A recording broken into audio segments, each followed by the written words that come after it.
What is happening, YouTube? How y'all doing today? It is Joe, just your average Joe. We are hanging out. It is Friday. Welcome to Friday. Thank y'all for hanging out with me. Um, I've been reselling full time on eBay for about 8 years. I've been buying and selling stuff on eBay since 2000, so been around a long time. Appreciate you guys hanging out with me. We don't have this will probably be a short video compared to the last couple because we've had some crazy videos the last couple rounds, but hopefully we're past all that stuff now and got all that out of our system. But anyway, hopefully you guys enjoy this one. This will be short and sweet. I think we have a few comments to cover or several comments to cover, and we only have 2 items that sold. I don't understand eBay, man. It's been my number of sales have been not great. Now, granted, I've sold things that are good value, but that as far as dollar amount, so I'm close to goal. But I'm not selling a lot of stuff right now. It's like, man, if it wasn't for that big sale and like another big sale from yesterday to today, man, it'd be pretty dismal.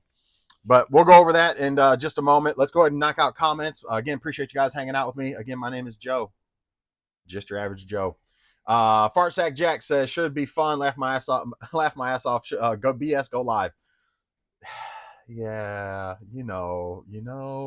it's coming. We're almost at 700. We're at 674. So we're little by little, we're going up little by little. And my plan today, I don't have a lot on the agenda today. So my plan today is to go through that memory card and put out another video, hopefully Saturday or Sunday for you guys. I'll start editing today and start watching some of that stuff and start piecing some things together for you guys to have another sourcing, hunting video, garage sale video.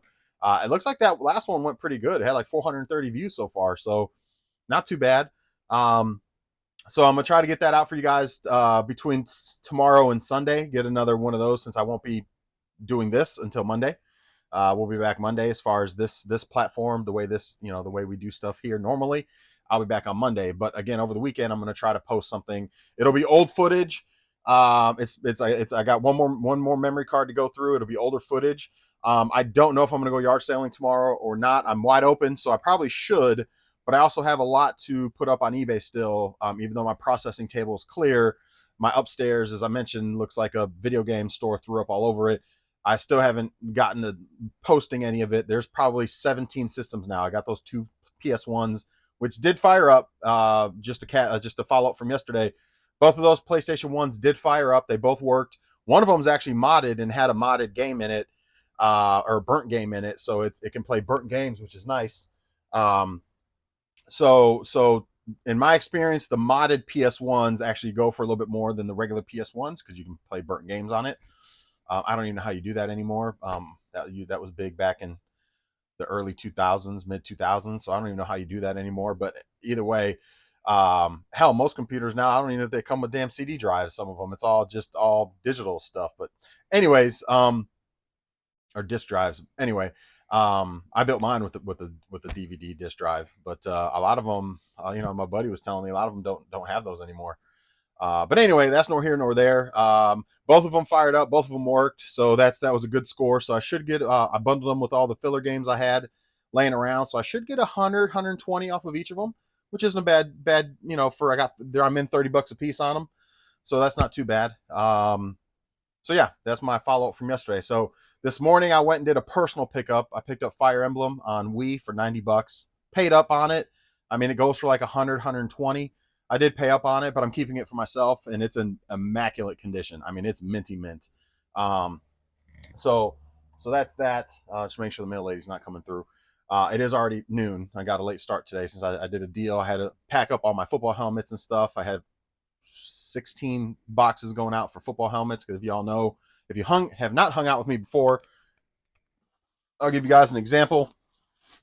This is the type of stuff that you'll see.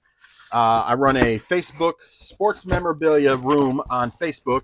We do autographed football helmets mainly. We do some other things like baseball, signed baseball helmets and bats. Not many, but we do some of those.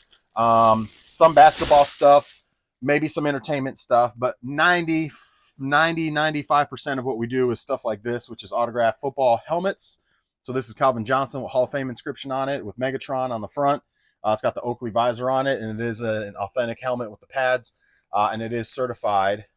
There is your JSA COA there, so it is all certified. We get Most of our stuff we get through either Fanatics. I'm sure y'all have heard of Fanatics, or Radkey Sports. They're out of Georgia. That's the company that I work with more closely, out of Georgia. So I go down there occasionally.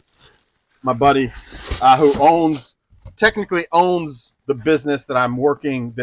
It's my business. I'm kind of like a independent from his business, kind of like an independent McDonald's kind of deal. Like you still technically work for McDonald's, but you do your own thing and you're your own entity for the most part. I think McDonald's does that. I know Waffle House does that. Anyway, so that's kind of what I am. I run my own ship. I do my own thing. But he's in Georgia as well. One of my good friends from college. So and we have a team, and they're basically all in Georgia. I'm the one that's out here in North Carolina, but all the rest of them. But we do have one guy that's in Philly as well. So one guy's in Philly. You got me here, and then the other like three folks from the team are all in Georgia. And then we work closely. Our business is called BTG, Breaking the Game. We've been doing Facebook live breaks, football helmet breaks since he started in like 2018. I think it was 2018 is when he started, or 2017. 17, 18, 18, I want to say. I got on board in 2018. So he must have started in 17. I got on board November 2018, and then yeah, I've been doing it ever since. So that's where the main thing that I do is Facebook Live, autograph football helmets.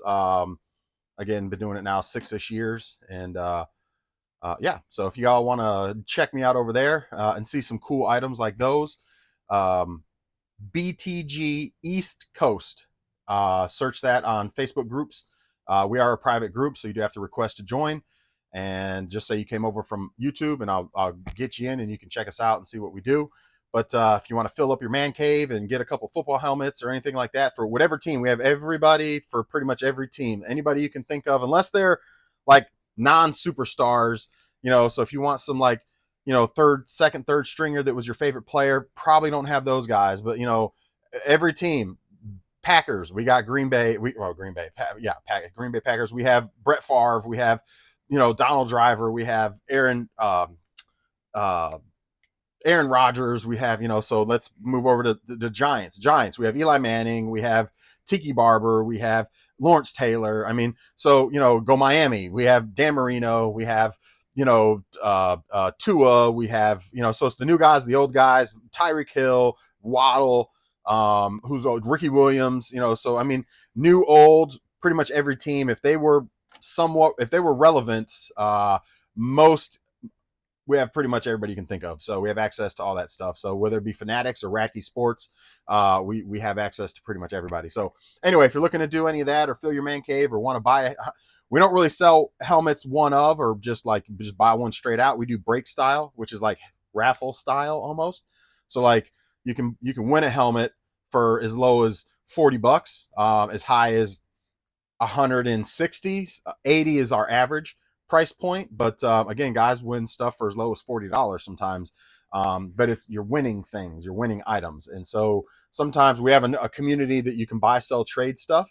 So let's say you come in and you win something that you don't necessarily want because it's not your team, and you don't have a friend or family member that you could pass it to or sell it to or gift it to. Then we do have a buy, sell, trade group that's got like 4,000 members in it. And people do a lot of wheeling and dealing, selling and trading, mainly trading. So like you can put up, you just won I don't know, what did we hit last night? Last night, Travis Kelce. So you're not a Kansas City fan, but you're a Detroit Lions fan, and you want a Gibbs. Well, you could post your Travis Kelce helmet on that in our group and say, hey, I just won this last night with Joe. I'm looking to trade for Lions, specifically Gibbs, but I'll look at anything Lions. And then people that have Lions stuff will post and comment and show you what they have, and then you can work out a deal and trade your thing for what you're looking for. So that happens a lot as well. So even if you come in and play with me and you don't win something that you necessarily want, you can always kind of shop it and wheel and deal it for something that you are looking for, or something more along the lines of what you want. So that's the cool thing with doing breaks.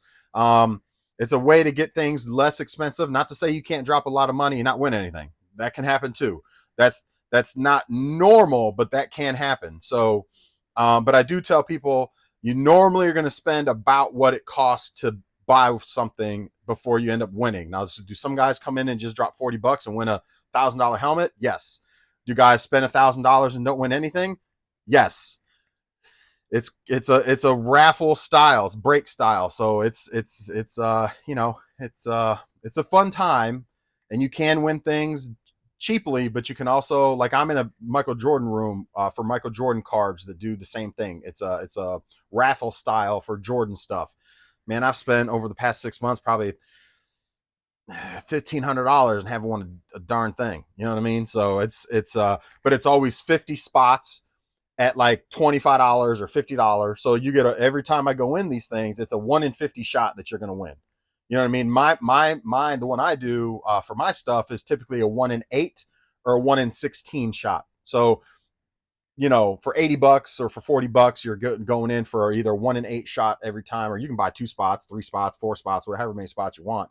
But most guys buy 1 or 2 spots. So you're going in for $80 or $40, and you're doing a 1 in 16 or a 1 in 8. So it's 1 in 8 or 1 in every time you're starting over from scratch. It's a 1 in 16 shot every time. So could you lose 16 times in a row and spend $600 some dollars? Yes, it could happen. So anyway, there's that. Just a little plug for my sports memorabilia room for anybody that would like to jump in and check us out. Let's go ahead and get started for the day. Well, we already did. Farsag Jack, thank you for commenting. Always the first one, man. Love it. Soon we got like 250, 330-ish more members, and then we'll start doing the live once a week, man. Let's see. Primetime, thank you for commenting. I think this is the first comment I've seen from you. Primetime says, let me reply to you real quick. I have definitely gotten games from eBay that did not match the description. Sometimes you can tell if it's just ignorance on the seller's part, or if they were being scummy and took picture at an angle at an angle, scratches on the disc won't show up. With all that said, I've never returned anything. Well, fair. I've returned my fair share of stuff on eBay because, to your point, it looks better than what it is, and they don't describe it. I hate the ones that put nothing in the description. Like, give me some. You don't have to be detailed, but like if there's scratches on the case, scratches on the disc, if there's this, that, like, if it's good condition, I expect there to be some scratches on it. If it's very good condition, I expect there to be hardly any scratches on it. But what I expect based on good, very good, or excellent is a different than what the next guy thinks. Some 18-year-old that's selling on eBay puts very good on a game that's all scratched to hell. Like, are you serious? Come on, man. Like, our definitions of good, very good, or acceptable or excellent are definitely not in the same and not aligned properly.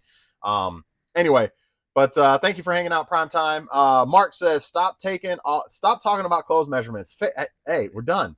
Look, we're past that. That ship sailed. Mark. I think we're done. No, I was just replying to messages or to comments. I didn't want to bring it up again. I was just replying to folks. So it came up again. So we're done. We're sailed. That ship sailed. We're out of here. Jesus says, the Average Joe Comedy Hour. You're funny as heck. Great job on clearing that inventory. As always, congratulations and continued success. Cheers, Joe. Jesus, appreciate you always. Thank you for your support. Yeah, I've got a little pile in the living room I got to get through, and I got all the game systems upstairs I got to get through. And when I mean get through, like, they're ready to be posted. It's all been processed, looked over, ready. It's ready to go. So I just need to get a fire under my butt now, get all that stuff posted, because my processing table is clear, but I do have a lot, probably 17 or 18 and another maybe 30. So I don't know, about 40 to 50 items that I got to get up on eBay. And then I can say I can't say that. Then I have my other little pile of stuff upstairs that's controllers and the DSs and the 3DSs and the switch lights and all that kind of stuff. So there's another probably, I don't know, probably another 30 items in there. So once I get through that pile, like the picky picker says, that's your cash pile. just like my video games, the good video games are my cash piles. So they're not really death piles, but I do want to get through that as well. So I got about 80-ish items to get through to get up on eBay, and then I can consider myself outside of cartridge games or not cartridge, but video games that are non-filler games. I would consider myself all the way caught up, and then I'll look around and be like, I got nothing else to put up on eBay. I haven't had that feeling in a long time. So I want to get there in the next week, because if I don't go sourcing tomorrow, next week I definitely want to go out yard selling again. I got like $80 burning a hole in my wallet from cash that I pulled out last weekend that I went yard sailing? Yeah, it was last weekend. I went yard sailing, took out 160. I spent like 80-ish of it or so, and I think I still got like 80 in my wallet. So it's burning a hole in my wallet. I want to flip it into a couple hundred, 200, 300, 400. You know, I'm at 300, 400, ideally 500 even. But anyway, there's that. So Jesus, thank you, sir. Dan DY says, Joe, my measurements are so amateur, and I am a seamstress. So I take my seamstress tape and clothes pins and make a photo. I figure if they can't go with them, oh well. I'm not going through a bunch of nonsense. It's quality, it's quick, and I have too much to spend. I have too much to do to spend a lot of time. Uh, um, Especially since 90% sell under offers or less. Sell under offers or less. I'm in agreement with you, Joe. You go, boy. Tell them you know. Tell them you know because you work hard. Well, Dan DY, I appreciate you. Seamstress, you don't hear a lot of that anymore. That's a niche thing that's I feel like almost a dying breed there. So keep it up. I like that. It's funny you said that. I was just talking about, there's a Michael Jordan piece that we were talking about taking the numbers off of. Somebody has one for sale, but it's personalized. So we were talking about taking the numbers off the jersey. So I don't know. I may have to look you up. And I think you said you're from Kernersville or something like that, further up in the comments. So by the way, there is nothing ordinary about you, Joe. You're an enigma. Only one ordinary Joe. Well, I appreciate it. Thank you. I just try to do what I do, Dan. So there's that. And I appreciate you commenting. Appreciate you hanging out, by the way, as well. So hopefully you've subscribed. Kevin Davis says fishing poles at 312. Dang, he beat me to it. I don't do fishing poles much. Dan. Yeah, the sourcing video. I don't do. I don't. Yeah, I should probably do fishing poles because I know reels. I do reel like pen reels, and I do know some reels are money. So I do sometimes will come. If it's just the reel, I'll maybe take a shot or look it up, but. I don't do a lot of fishing stuff, honestly, so I should maybe look into that more. Although I do know through storage unit stuff like this, we sold 3 of these already. I got one left. Through storage unit, did I sell it or no? Through storage units, we've got like a bunch of these in one unit, and so we ended up putting these up, and they've all sold for good money. This one's the last one up right now, but in fact, I'm not going to take it out. You can kind of see it through the thing, but it's all different reels or all different lures and stuff. So there was 3 of these cases, all with different lures. I forget the name brand, but they're all older ones. I forget, like I said, I forget the name, but they were all older ones. They all sold, like each one of them cases sold for like 100 to 150 for a whole thing of those. That's the last one. I think those are like not more of the Walmart version or Walmart brand stuff, or not the better stuff, because the better stuff already sold. But that's still up for like 100. I'm sure at some point it'll sell for 70, 60, 70 bucks. Somebody will buy it because there's a bunch of them in there. But fishing stuff does sell, but I don't come across it a ton. So, but anyway, thank you for hanging out, Kevin. And next one up is Demetrius. Says, hey, Joe, you seem to live in a very nice, beautiful neighborhood. When you show your processing table, you see you're outside and it seems to be beautiful. Oh, I mean, we've been living here since this neighborhood was built. It's not a big neighborhood. It's not big houses. It's just average, your average, $200,000 houses, give or take. Nothing major. So, but for where we live in our area for Fayetteville, it's I would say it's just average. It's not, I'm not in a higher end community or higher end, but it's only 17 houses. It comes in it's a 2 cul-de-sacs. The road comes off the main road, and then it goes into another road that goes into 2 cul-de-sacs, and there's 17 houses, and it's like a T basically coming off the main road. It's like a T, and so Small neighborhood, pretty tight as far as, us knowing each other. A lot of the same people have been in here for years. Some new folks come and go, obviously, but for the most part, a lot of kids. They all play with each other. It's a nice little neighborhood. Yes. We have a few folks that are the outliers, that are trashy, that keep their yards fucked up, and their garage is all fucked up, and they have 9 million cats, and uh, it's it's the eyesore of the neighborhood. But I guess every neighborhood's going to have an eyesore, right? And then we did have a fire in one of the houses, in the cul-de-sac down, on the one side. It burnt down like 2.5 years ago, and they finally got it cleared out, and it's just a slab now.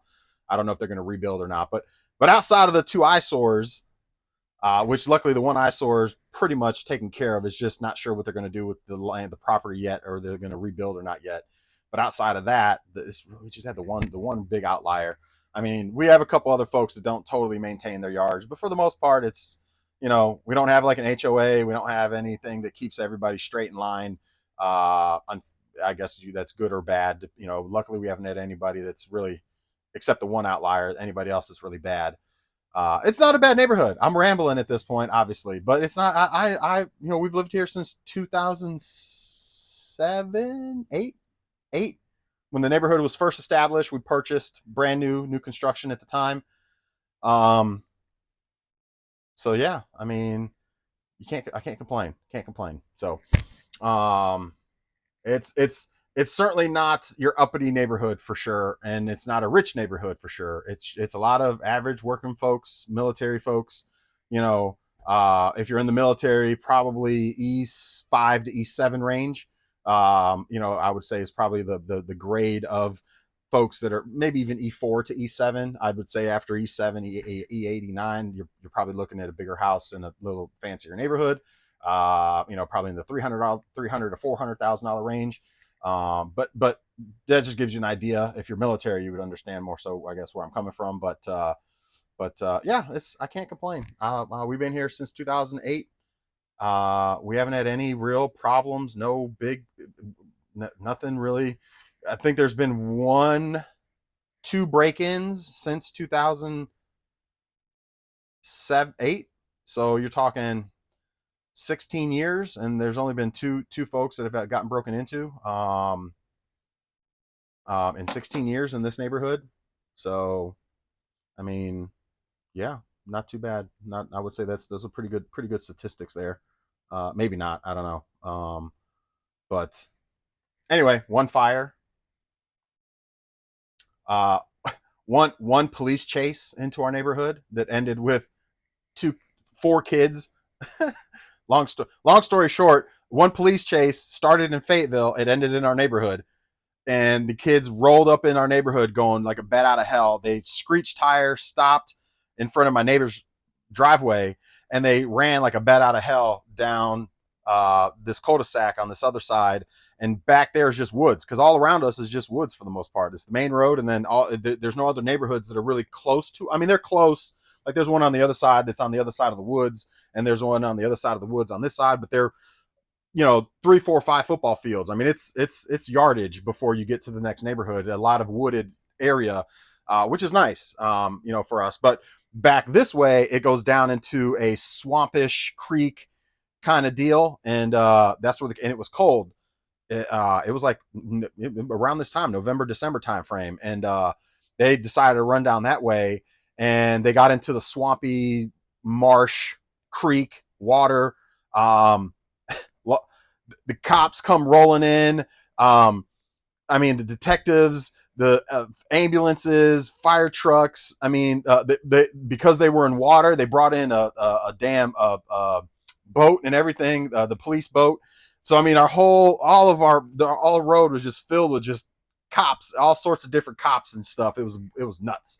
They found 3 of the 4. This is the crazy part. They found 3 of the 4. It took a couple hours, but they ended up locating 3 of the 4. The firemen were pissed because they were the ones in the water and chest deep water trying to find these kids. So they were pissed the fuck off. They couldn't get the boat back there because it's too marshy, too wooded, too all that. So there's no no way to get back there. So unless by foot. So it was the firemen that were back there doing their thing. Anyway, they found 3 of the 4. They had the dogs too. They brought the dogs and all that too, so that helped them find them. But it still took them like hour and a half, 2 hours to find all 3 of them. Well, none of them ratted each other out, so nobody knew there was a 4th at that time, at least, because they weren't like they were throwing them in the ambulance because they were probably hypothermic. At least one of them was in the ambulance. The other ones they took in cop cars. But anyway, and mind you, these are like 17-year-old kids, 18, 17, 16, like they were young. Well, after everybody left, all the ambulances, all the detectives, the fire trucks, everybody left. There was only two cop cars still in the neighborhood, and they were just doing interviewing of what people saw and blah blah blah and just this and that. They were just kind of like winding down the investigation or the whatever. And you start hearing, and this is about 7 o'clock at night, 6 o'clock at night. It was dusk. It was getting ready to be dark because again, it was like November, so it was getting ready to be dark. And you start hearing, "Help! Help!" I was the first one to hear it, and it was super faint. You could barely hear it. And I was like, I looked at the cops because we were all kind of, in a just hanging out kind of thing still at my neighbor's house, and just kind of talking about the whole thing and how it was crazy and all that kind of stuff, and talking to the cops a little bit. And the cops were already in their car. They were getting ready to go. And I look at my neighbor and I'm like, "Can you hear that? Help! Help!" And I'm like, yeah. So I go over to the cop car and I'm like, "Hey, I think y'all missed one, man. There's somebody yelling help out there." And they step out, and sure enough, they hear it too. And so they put in the dispatch, like, "Hey, blah blah blah. There's another one out there." Here comes everybody again. Within 10 minutes, everybody rolls in again. The fire trucks, the ambulances, the detectives, the dogs, it was crazy. It was like everybody rolled up in our neighborhood for a second time. They found the kid. He was hypothermic. The first kid was like, I guess, just need to be checked out by the ambulance because he went off in an ambulance. Maybe hurt himself. I don't really know. I don't know the details. But the other kid that was out there was hypothermic. So they had him in the ambulance to rush him to the hospital. I imagine he was fine. But it was wild. It was just craziness, man. Fucking craziness. So yeah, we've had a couple entertaining moments, but for the most part, our neighborhood's pretty quiet. But that's there's that. So anyway, hopefully you enjoyed that. Me rambling. 27 minutes in, I haven't even done shit yet, and that's where I'm at. So Demetrius, thank you once again. All right, next one up is Dan, DY. Dan. Joe, I can tell you a ton about YouTube, but do lives and do videos. YouTube favors new channels. It will take the algorithm time to learn who generally views your videos, but trust me, enjoy the process. It'll pay off. Number one thing is consistency. Keep doing the videos and lives. If you have a set day and do that consistently, you will grow fast. But if you're inconsistent, you will grow slow, but you will grow. I say I'm pretty consistent. I try to do this platform. It's easy for me. Going back to just kind of giving you a little backstory, and I appreciate the feedback and I appreciate the insight and the help and support. I used to do just the GoPro videos and like what sold videos, and I tried to edit it and blah, blah, blah, but it just was super inconsistent. So you're right. I saw very little growth. It was a lot of time and very little. It was not enjoyable because I don't like editing at all. Then I watch other guys, and I watch the Golden State Picker, and he kind of does this platform. He's just out of his garage. He makes it easy. Now he does jazz up his videos and add some intro and add some things into his video, makes it a little cooler than just this super basic, because this is super basic. Obviously, he does do a little bit of editing to his stuff, but not much. It's mainly just him in his garage. So I just said to myself, I want to do YouTube. I want to share. I want to build a community. I think I've got some stuff to offer. I think I'm pretty entertaining on camera. I mean, I do the football helmet stuff on camera, and I have a pretty good following in the sports memorabilia when I do that. So I was like, it should translate to YouTube, and I'm reselling anyway. I'm here anyway. So I was like, let me try what Golden State does and just be raw, unedited. And so I kind of like relaunched because I was very inconsistent trying to chop videos up of me out doing yard sales and all that kind of stuff. I'm just not good at editing and super slow at it, and just I'm not very creative. And so couple videos did well, got a little bit of a following, but nothing really gained traction. I relaunched this February, March of this year, doing it like this, and it's been slow and steady. It has been working pretty well. But I am consistent with it too, and consistency is key. I do see when I go off on vacation, I don't post a video for 10 days. I mean, everything tanks and dive bombs. You know what I mean? So I 100% agree with the consistency part of it. But that's almost with anything. If you're consistent with almost anything, you typically gain rewards from it, and we'll see see the difference if you're consistent from working out, eating right, taking care of, engaging with your kids. If you're consistent with those things, it's just the flourishes all of it. Working on eBay, posting things. I mean, almost anything in life, if you're consistent, being consistent on keeping my vehicle maintained, then your vehicle is going to be in better shape. Like it works for almost anything. Once you start letting things go, that's when things start to go a little bit. And so, but yes, 100% YouTube, same thing. Consistency is key. So I've tried to keep this consistent. I'm live not live, but I do a video pretty much all through the week, every day. Some are better than others. I try to drop some nuggets along the way to give value. And I want to start doing lives. I know Fart Sack Jack we did it once, and I love the engagement, but it didn't get much viewers or views rather. It didn't get much views, but I love the engagement with the community for folks that were on there live with me. So that's something. It's kind of like when I'm doing my football helmet stuff. I'm live with people, and we can talk and engage back and forth live. It's beautiful. So that is something I plan to do as I get to 1,000 subscribers.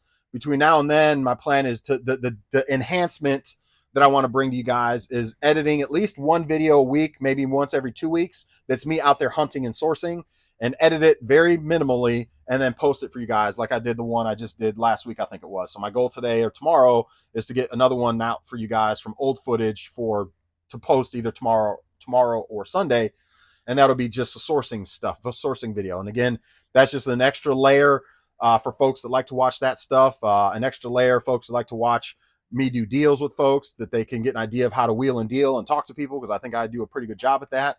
And just entertainment, if anything, if you just enjoy watching these types of videos, because I mean, there's tons of guys like me that do it.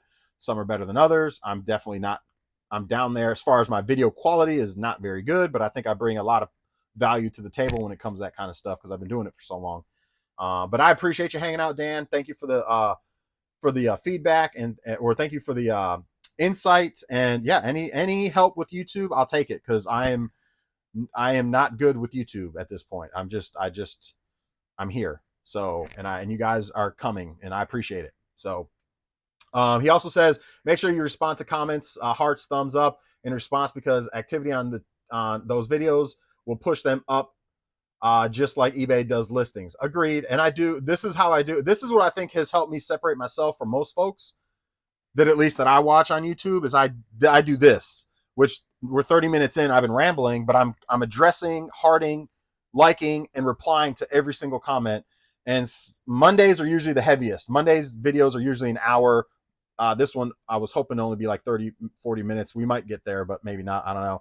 But I'd like to stay around the 30-minute, give or take. I think that's a good place to be, give or take. But Mondays are always heavy. There's always way more comments on Mondays, way more sales on Mondays. So Monday videos are typically always an hour-ish.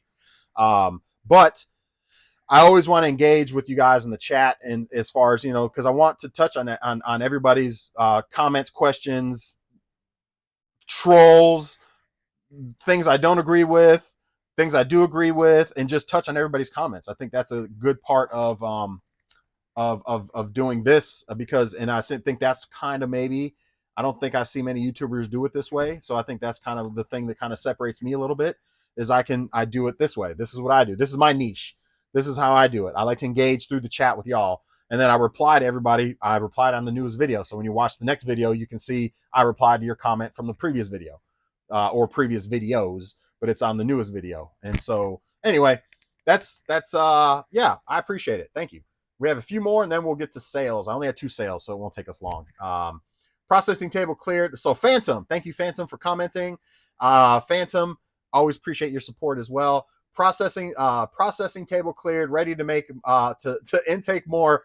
Not quite yet, but yes, I am ready to intake more, but I need to get through all the listings and get all my stuff posted that I've got processed now. Thank you for allowing us to peep the game pile. You got some goodies in there like Xena, Mortal Kombat. Yep, Perfect Dark, Turok is a banger too. Good stuff. Sega CD for the win. Yeah, I'm keeping it though, so it's not a resale Sega CD. I did find somebody on eBay that does condition Sega CDs, and they said they would charge me $70 to fix the clicking noise because it clicks when it feeds and starts loading. So it does work, but it does have that clicking issue, which I found out is the gear through watching videos, or at least I'm pretty sure it's the gear in the CD thing that makes it up, raise, and lower, and then whatever it does. And so that's what's clicking is something with the feed and spin or something. It works, it loads, it reads games, but it does make a clicking noise. So it does work, but it's annoying. So I'm tempted to ship out my Sega CD, just like when I got my Nomad. When I found the Nomad, it worked, but the screen was all jacked and it was so hard, you couldn't see anything. I sent that out to a guy in Michigan that repurposes Nomads, caps, screen, all of it. Got it back. It was like I think it was right about $100. But I mean, the Nomad is super rare, and I'm keeping it for my collection, so it was worth it to me to have it fixed. I'm in the same place with the Sega CD. They're rare.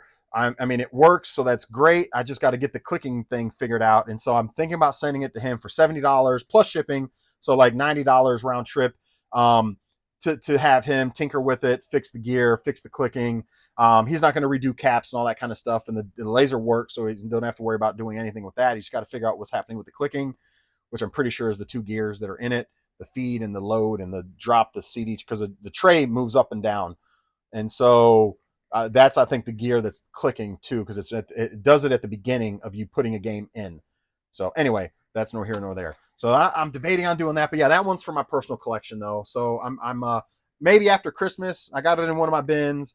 I'm not going to play it. It's part of the collection. It just sits in the bin.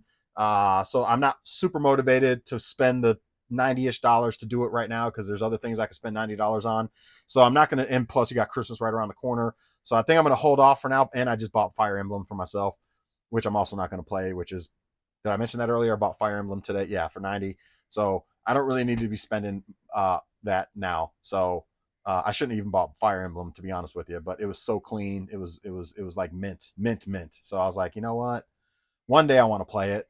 That's my thought process. When I retire and I'm sitting around, I got nothing to do, that's when I'll break into all these games I keep for my collection. And when I finally move into my big boy house, because this is still my original, like my first home. So we've been here since 2008. So eventually, me and my wife, have talked about in the next several years, or a couple years, moving and into a bigger we're busting at the seams a little bit. So buying a little bit bigger house, so we'll have more room.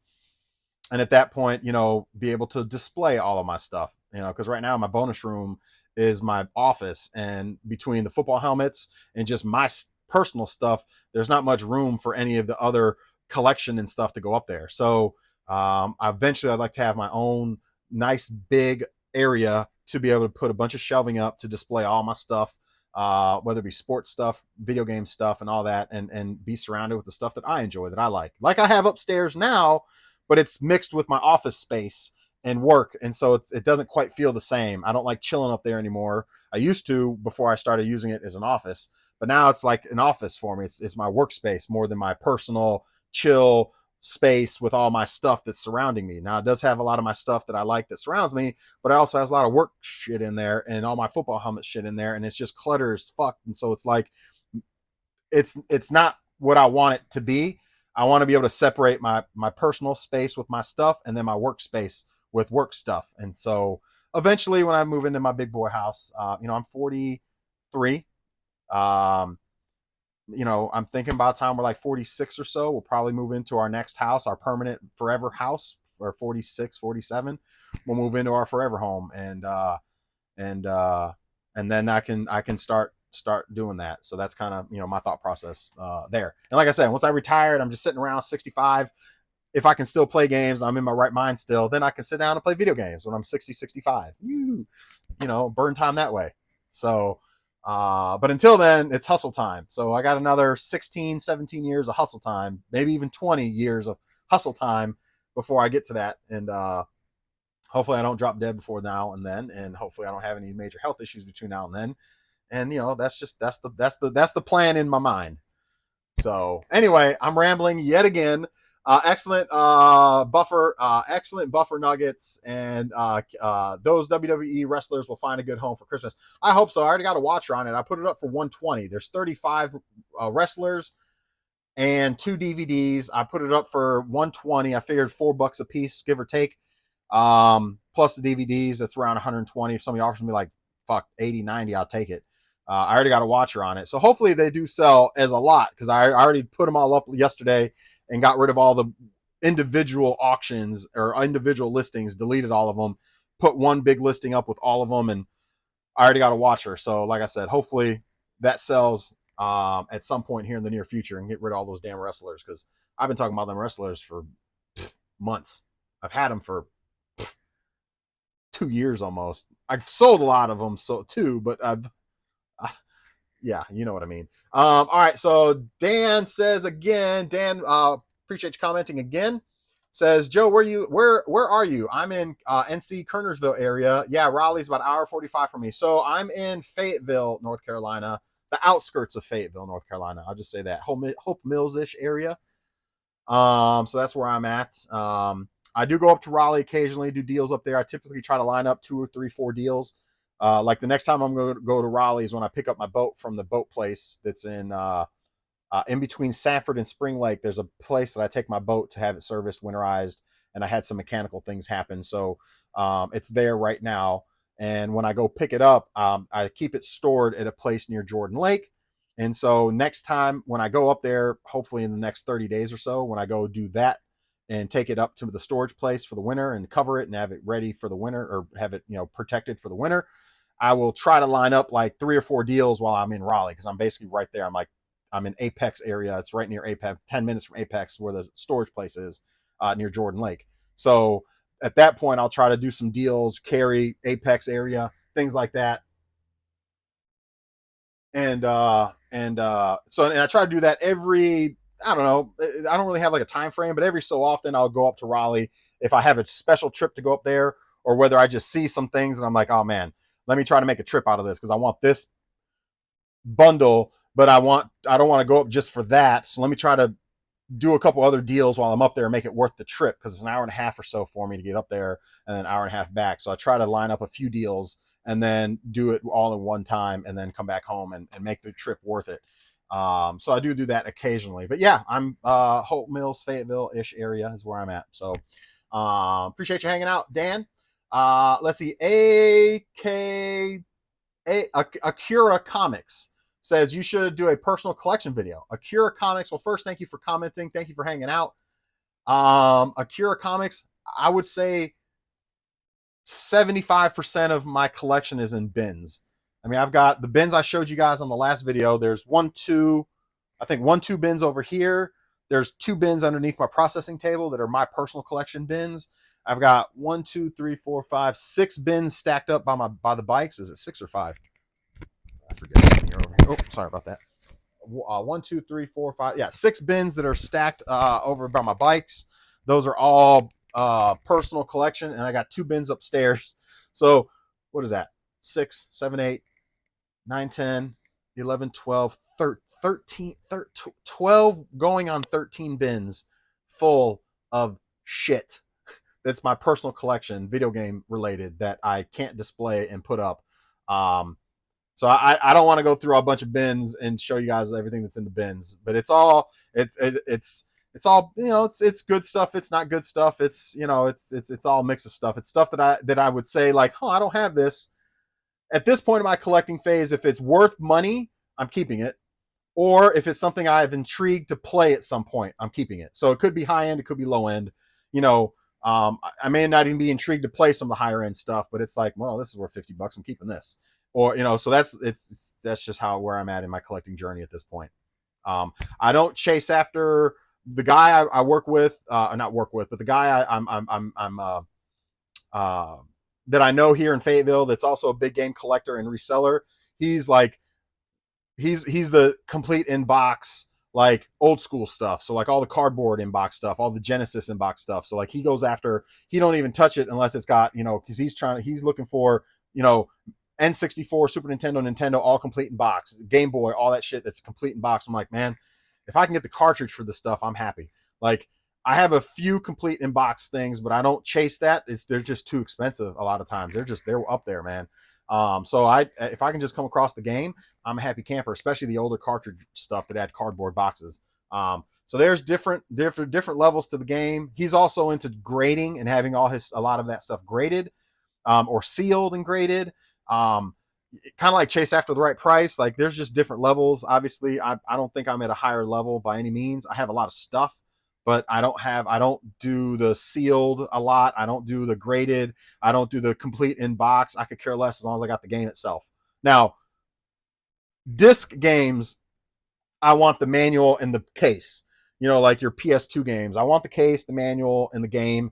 I want it complete. That's a little bit. So I am I guess a completionist when it comes to that stuff. I won't normally, if it's a keeper and it doesn't have a manual, I'll buy the manual. If I can't just buy the manual, then I'll just buy the game and then resell the game and the case by itself. And so that way I have the complete one, and then I resell the one that was incomplete, if that makes any sense. That way I have the complete version if it's a game I want for my collection. Anyway, I wish I could show it off, but it's like I said, outside of a little bit in my living room and a little bit upstairs, 75% of it's in bins. So anyway, but Akira Comics, thank you for hanging out. And Winston Wolf says, big ups, last comment. Big up, Garage Man Joe. Just dropping a comment for the engagement and algorithm, pal. Well, Winston Wolf, again, always appreciate your support and hanging out, even if it's just to help the algorithm and to say, hey, I appreciate it. Thank you. All right, guys, that is everything. I got 2 sales to cover, and we'll cut this thing less than an hour. So there's that. So we had 2 sales between yesterday and today. Nothing major. Luckily, one of them was a solid sale. So we had orders. Let's go to orders. Two orders for $258.45. Mind you, that's before shipping and fees. But the main one, $220. It is free shipping, but $220 is a Nintendo Switch complete. And I do everything with it. I bundle everything. The Switch is in the case, but I got the case, I got the dock, I've got the controller that the Joy-Cons go in, and you always have to have your triggers, always, and then I always bundle it with obviously your HDMI, and I always put in a memory card. I always throw in a memory card or SD card, so that way for more storage. But $220 free shipping on that one. So I'm gonna, it'll cost me like $10 to ship that out, but $220 plus free shipping on that. And then I sold the Luigi, a little Luigi guy. I've had him forever. A little Luigi guy, $12 plus shipping. $12 plus shipping. So there's that. So is this Amiibos? I don't know what he is. No, it's just Jax. Yeah, Jax, whatever. So anyway, a little Luigi figure. So there's that. Nothing major. Hopefully sales pick up. My plan today is to go through some video footage and start there, and hopefully have a video out from old hunting garage sales for you guys tomorrow or Sunday, probably Sunday. But my plan is to do that for you guys, to have something out over the weekend. And then for myself is to put up stuff that I've got that's already processed and ready to roll, because I've been holding on and being a little bit, I've been processing more and cleaning more over the last several days instead of putting stuff up on eBay like I should be, because obviously it's fourth quarter. So this stuff needs to get up and get sold. Hopefully, I got some good stuff laying around. So that's my plan. So let me know what your plan is, what you guys got going on, what's happening in your neck of the woods. If you have questions, comments, rebuttals, anything, throw it at me. I love comments. I love to go over stuff, as you can tell. 30, 40 minutes of just rambling about almost nothing, but hopefully you enjoyed it. Hopefully you got a little something out of it. And I will see you guys on Monday. We should have sales between now and Monday. So we're close to goal. We're like not right at 1,000 right now, but this happened last week too. So all we need is like $400 over the weekend to hit goal. Last weekend, it didn't happen. Hopefully this weekend it can happen. Luckily, we sold that armor thing for $700, because that really, without that, I'd be sitting at like $400 right now for this week. It'd be dismal. But that's how it works sometimes. It is what it is. eBay is eBay, and it's going to keep being eBay. And so, anyway, my goal is to just keep getting stuff up. So that's all I got for you guys. Enjoy the rest of the day. Have a wonderful weekend, and we'll see y'all on Monday.